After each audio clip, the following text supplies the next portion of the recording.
In this lecture, we will learn about queues. A queue is essentially the opposite of a stack. Whereas the stack uses the concept of LIFO, last in, first out, queues use the concept of FIFO, first in, first out.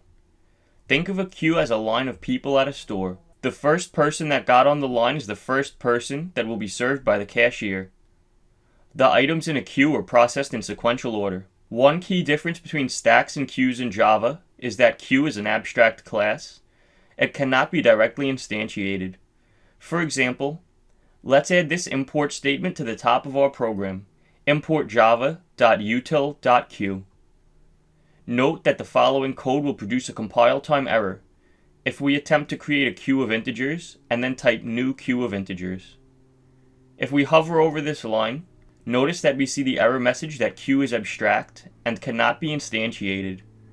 We need to use one of the following concrete implementations of the queue class: array blocking queue, array dequeue, concurrent linked dequeue, concurrent linked queue, delay queue, linked blocking dequeue, linked blocking queue, linked list, linked transfer queue, priority blocking queue, priority queue, or synchronous queue.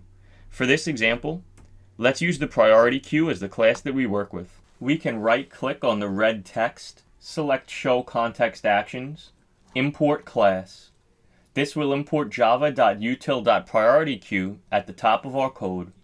There are four main operations that we can perform on a queue. enqueue lets us add an element to the end of a queue. Poll lets us remove an element from the front of the queue. Isempty allows us to check if the queue is empty. Peek allows us to get the value of the front element in the queue without removing it. For a priority queue, like the one we are using in our code, enqueuing an element to the queue or adding an element to the end of the queue is done using the add method. For example, let's type queue.add and pass in 1. This will add 1 as the first element to our queue. We will do the same thing for the numbers 2 and 3, adding both of them to the queue respectively. Poll allows us to remove the front element from the queue, and will also return its value. For example, let's print out a call to queue.poll. This will show us the value at the front of the queue, returned by the poll function.